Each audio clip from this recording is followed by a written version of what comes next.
for the Election Commission worked very hard to conduct Andhra Pradesh and Telangana parliamentary elections yesterday, which is May 13, 2024.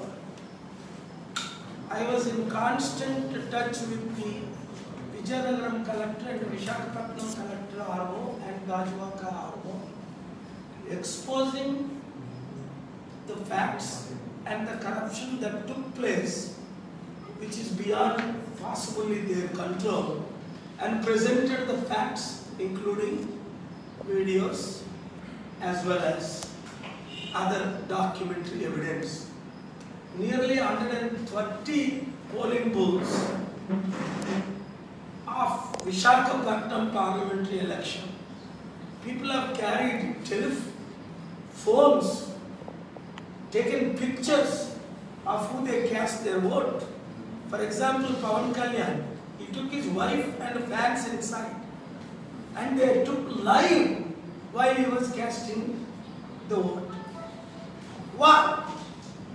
Beyond imagination, the world is going to laugh at us.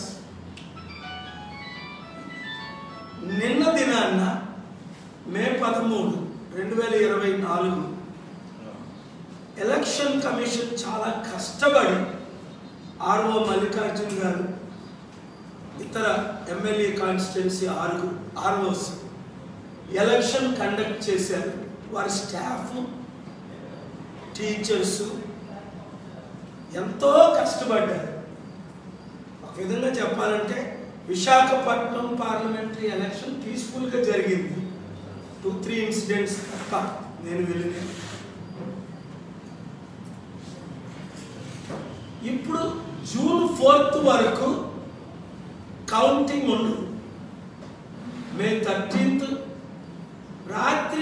రాత్రంతా మేము Andhra university strong rooms దగ్గర ఉన్న 3 గంటల వరకు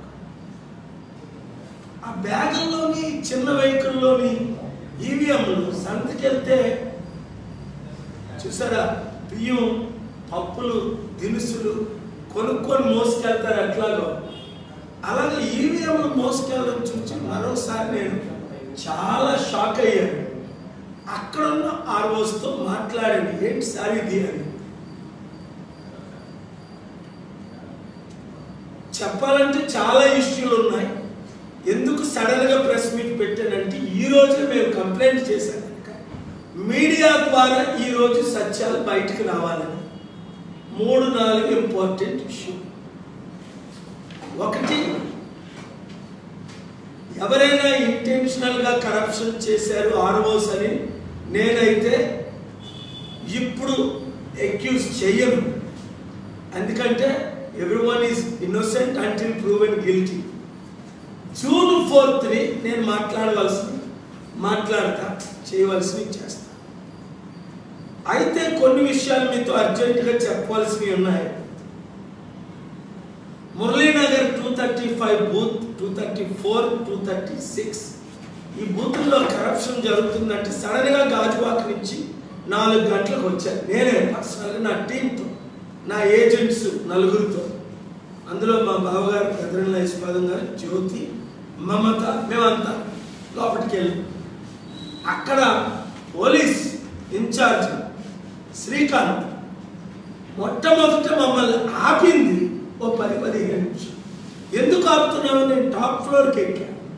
అక్కడ YCP కూన్స్ కొన్ని 100 మంది ఉంటుండగా మా మీద అటాక్ చేశారు. తులసి కూడా ఉంది. చివరికి నేను తెగించి కిందకి దిగాను. మీరు లోపలికి వెళ్ళడానికి లేదని ఆ శ్రీకాంత్, ఆ వైసీపీ ఇన్ఛార్జీలు మీ పేరు చూపించండి అంటే దాచుకోవడం. ఒక లేడీ, ఒక జెంట్ నన్ను పర్సనల్గా అటాక్ చేశారు. ఇంతట్లో మా నాన్నగారు 88 సంవత్సరాలు, మా సిస్టర్ 62 సంవత్సరాలు, వారు ఓటు వేయడానికి మురళీనగర్ వచ్చారు. నేను అందుకే షాక్ అయ్యి నాన్నగారిని తీసుకొని వెళ్ళడానికి పర్మిషన్ ఇచ్చాను. వెళ్తుంటే దారిలో అడ్డేసి ఫిజికల్ అటాక్ చేస్తే ఇంతవరకు ఆ శ్రీకాంత్ అనే circle inspector, sub inspector arrest చేయలేదు. వీళ్ళని అరెస్ట్ చేయకపోతే నేను సస్పెండ్ చేస్తా, కోర్టులో వేసాను. ఎందుకు? ఇప్పుడు నేను 10 కేసుల్లో 10 గెలుస్తున్నాను కోర్టులో. చట్టంలో వైపు ఉంది కనుక ముఖ్యమంత్రులుగా ఎగనెస్ట్గా కేసీఆర్ గారి మీద ఏంటి, ఇతరుల మీద కేసులు వేశారు, అన్నీ గెలిచారు. స్టీల్ ప్లాంట్ అమ్మకాన్నే ఆపారు ఏపీ హైకోర్టు. ఎన్నో లిస్టులు ఉన్నాయి. నేను న్యాయం కొరకు, చట్టం కొరకు, ప్రజల కొరకు పోరాడతాను. ఆ పోరాటాన్ని ఆపు. రెండో విషయం ఏంటంటే, కరప్షన్ గురించి ఇంకా చెప్పే ముందు, అది ఎంత చెప్పినా గంటలు చెప్పినా సరిపోదు. ఎందుకంటే నేను 100 బూతులు తిరిగాను. నేను లోపలికి వెళ్తే 235 బూత్ సైడింగ్ ఆఫీసర్ రండి సార్, మా ఫాదర్ని తీసుకొని ముందు వెళ్ళినప్పుడు శ్రీకాంత్ రూమ్లోకి వచ్చారు, మీరు బయటికి వెళ్ళిపోవాలంటారు. Are you acting like a goon Jagan agent అని వార్నింగ్ ఇచ్చాను. రైట్, నిన్ను మళ్ళీ సస్పెండ్ చేస్తా. మరోసారి వచ్చి మళ్ళా వచ్చారు. మీరు వచ్చేయాలని ఎన్సీసీ కెమెరాలు ఉన్నాయి కదా, అది నేను ఎలక్షన్ కమిషన్ రిక్వెస్ట్ చేస్తున్నా. 235 బూత్ ఏరియాలో బయట లోపల సీసీ కెమెరా మీరు ప్రొటెక్ట్ చేయండి. శ్రీకాంత్ని మీరు సస్పెండ్ చేయాలి. అక్కడ ఎవరైతే వైసీపీ గూన్స్ లేడీ సీసీ కెమెరాలను అటాక్ చేశారో ఫిజికల్గా, వారిని ప్రాసిక్యూట్ చేయాలి, వేరియస్ సెక్షన్లో అరెస్ట్ చేయాలి.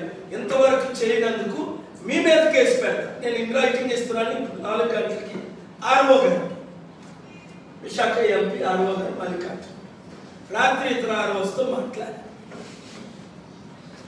అది పక్కన పెట్టాం. విశాఖపట్నం మంచి రోజులు వచ్చాయి. విశాఖపట్నంలో అత్యధికంగా 68% ఓట్లు పోలయ్యాయి. ఎప్పుడూ ఓటు వేయని లక్షల మంది నిరుద్యోగులు ఉద్యోగాల కొరకు నన్ను నమ్మి ఓటేశారు. 2, ఎప్పుడూ ఓటు వేయని officers, doctors, engineers, retired people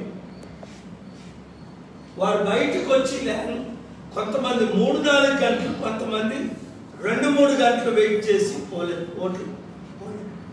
ఓట్లు వేశారు. 3, క్రైస్తవులు మణిపూర్ ఘటన లాంటి ఘటనలు దేశంలో రాకూడదు, కేఏ పాల్ పార్లమెంట్కి వెళ్ళాలని 20 లక్షల 12,000 మంది ఓటర్లో 5 లక్షల క్రైస్తవులు ఉంటే మినిమం 4 లక్షల క్రైస్తవులు నన్ను గెలిపించడానికి ఓటేశారు.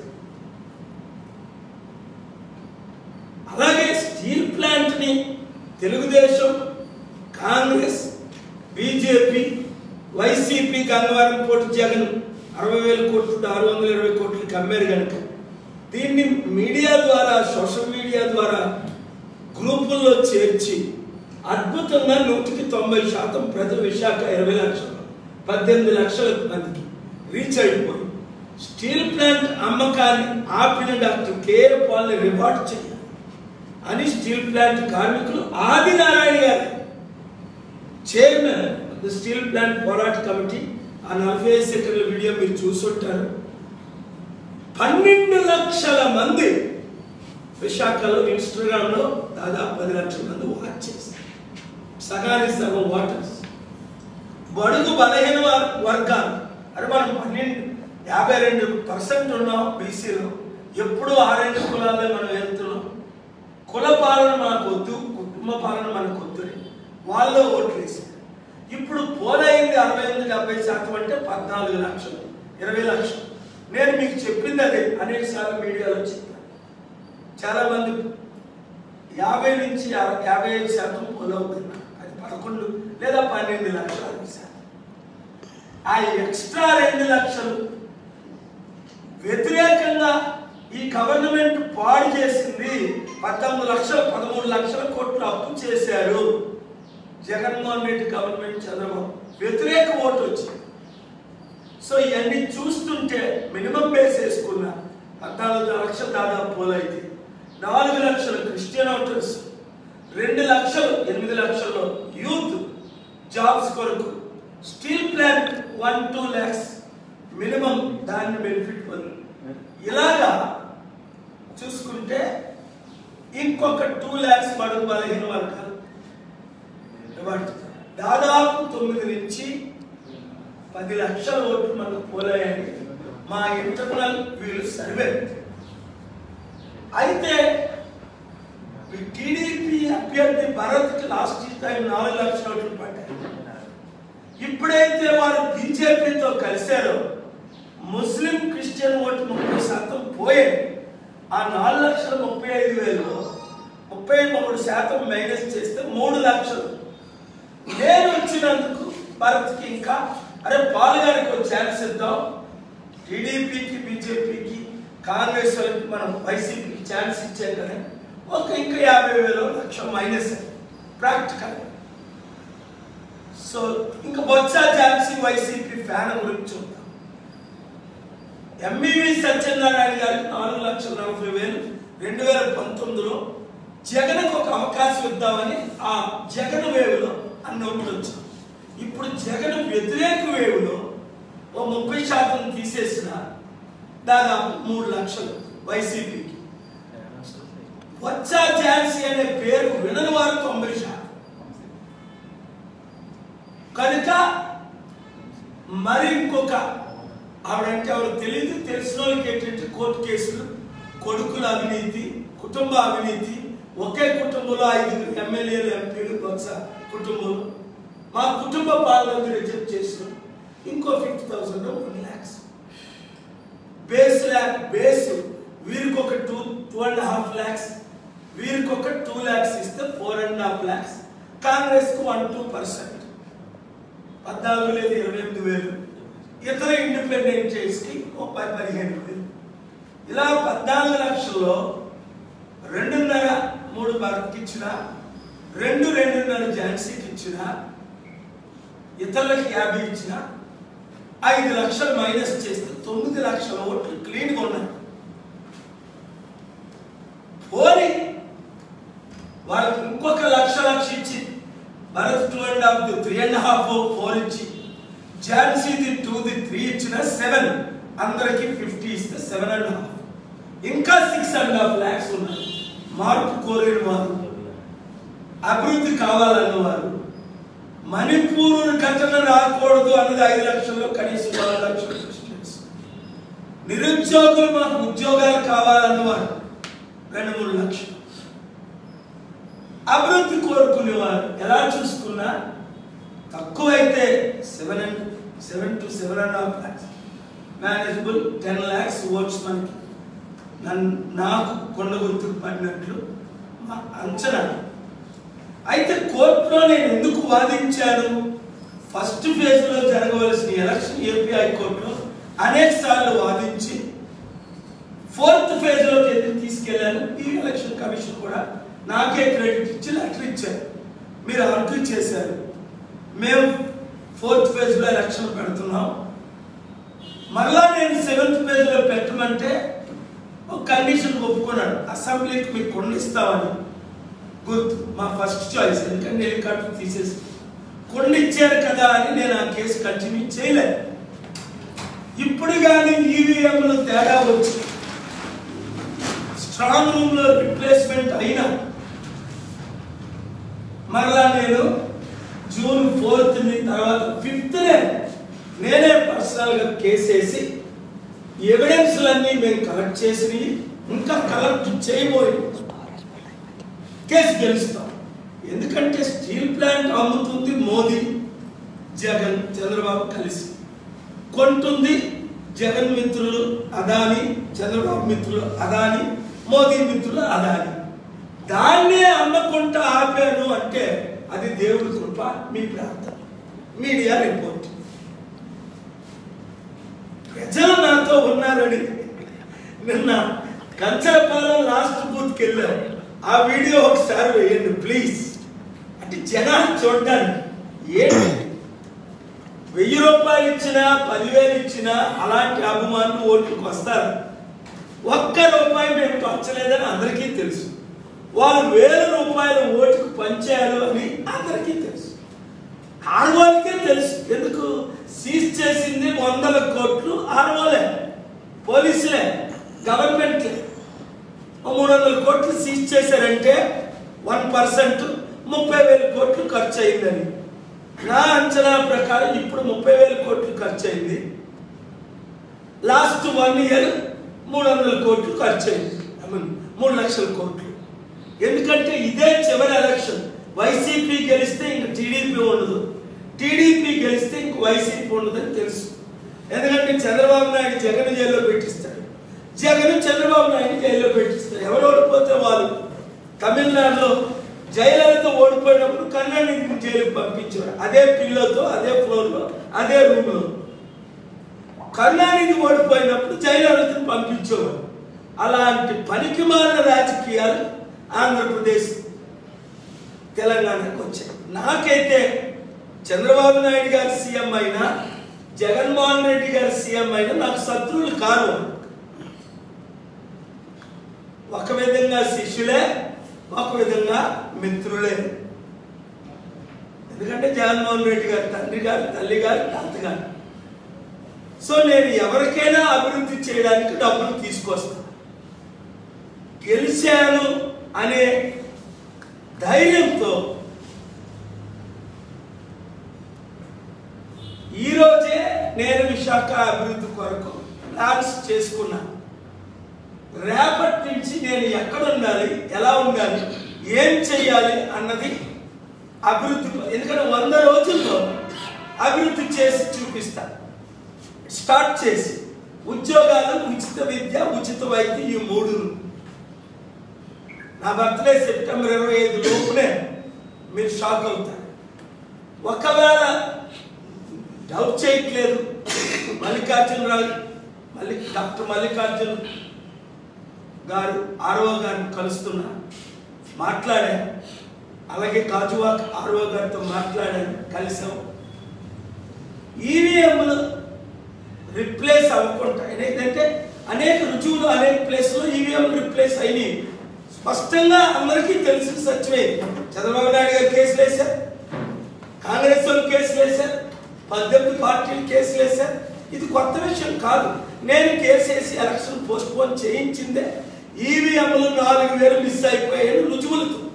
2009-10లో 9 ఎలక్షన్, 14లో 19 రుజువులతో కేసేసి ఎలక్షన్ పోస్ట్ పోన్ చేయించి,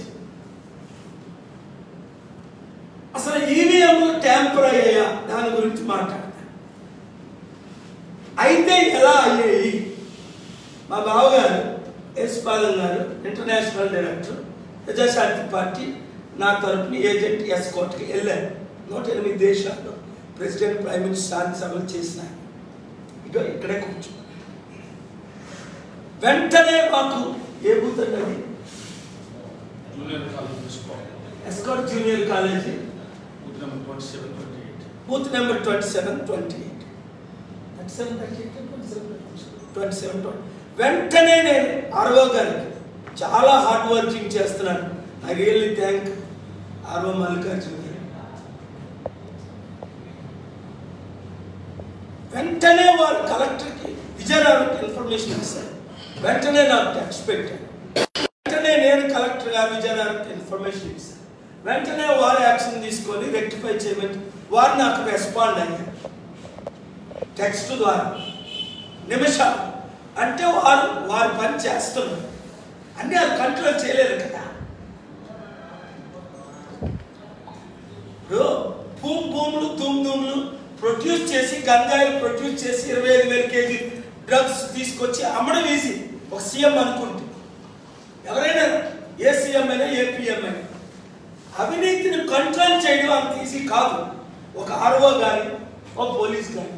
ఇప్పుడు శ్రీకాంత్ 100% సస్పెండ్ అవ్వాలి ఆర్ఓ గారి ద్వారా. ఎందుకు? మా వీడియో ఎవిడెన్స్ ఉన్నాయి. ఆయన నన్ను అడ్డుకోవడం, నన్ను ఆపడం. బూత్లోకి రావచ్చా పోలీస్? ఆర్ఓ గారు అక్కడ నాకు ప్రిసైడింగ్ ఆఫీసర్స్ అందరూ మాట్లాడుతుంటే, మీరు వచ్చేది బూత్లో పోలీసు. పవన్ కళ్యాణ్ ఓటు వేస్తుంటే బూత్లో ఆయన వైఫ్, ఆయన ఫ్యాన్స్, అది వీడియో, ఆయన ఓటు వేయడం లైవ్ చూపించడం, లైవ్. దమ్ముంటే పవన్ని సస్పెండ్ చేయాలి కదా, డిస్క్వాలిఫై చేయాలి కదా. దమ్ముందా చంద్రబాబు నాయుడికి కానీ, మోదీకి కానీ? ఇది ఎవిడెన్స్ క్లియర్గా వచ్చిందా? పవన్ తమ్ముడి వ్యతిరేక కాదు, చాలా బాధపడతాను ఆయన్ని డిస్క్వాలిఫై చేస్తే. కానీ మన దేశంలో చట్టం ఉంది, చట్టం పనిచేస్తుంది. సెల్ ఫోన్ నేను 100 బూతులకి వెళ్ళాను. ఒక దగ్గరికి వెళ్ళా, సెల్ ఫోన్ తీసుకెళ్ళానా, కారులో పెట్టేసి వెళ్ళాను, ఒంటరిగా వెళ్ళాను. నాకు ఒక గన్మెన్ ఇచ్చారు, రిఫ్యూజ్ చేశాను. అరే పప్పుగాడు లోకేష్కి జెట్ సెక్యూరిటీ గన్మెన్ ఇస్తే నా కారు ఓటుకి సరిపోడు. Life long jet plus security ఇండియాలో నాకు ఇచ్చారు, ప్లస్ 500 ఎక్స్ట్రా సెక్యూరిటీ నా శాంతి మీటింగ్లకి. నాకు ఒక గన్మెన్ ఇవ్వడం ఏంటి అంటే చంపడానికి ప్రయత్నం కాకపోతే. నాకు దేవుడు ఉన్నాడు, ప్రజలు ఉన్నారు, నాకు శత్రువులు ఎవరు? 3, 4, 5 రాజకీయ నాయకులు తప్ప. నేను చూడండి కంచరపాల ఆ క్రౌడ్, వందల మంది అడ్డుకోలేకపోయారు. ఫ్యాన్స్ కొండ గుర్తుకే ఓటు. నేను ఎక్కడ భయపడ్డానంటే వెంటనే అరవగారికి కాల్ చేసి మాట్లాడాను, సార్ నేను ఎక్కడికి వెళ్తే అక్కడ 30, 50, 100 మంది కుమ్ముకూడేస్తున్నారు, ఎలా తప్పించుకోవాలి? అయితే నేను ఎక్కువ బూతులకు వెళ్ళను, 2000 బూతుల్లో 50, 100 వెళ్తాను. అది కూడా మీరు వెళ్ళమంటే సెల్ఫీలు తీసేసుకుంటున్నారు. నేను సెల్ఫీ తీసుకోకూడదంటే అఫెండ్ అవుతున్నాను. లేదు సార్ మీరు సెల్ఫీ తీసుకోవచ్చు, 144 సెక్షన్ 4 కంటే ఎక్కువ వెళ్ళకుండా. 4 వేసి నేను జ్యోతి ఇద్దరమే వెళ్ళాం. ఒక్కసారి వేసిపాలెం గారు ఏజెంట్, ముగ్గురు ఎప్పుడు దాట్లా. అనేక సార్లు నేను ఒక్కడే వెళ్ళి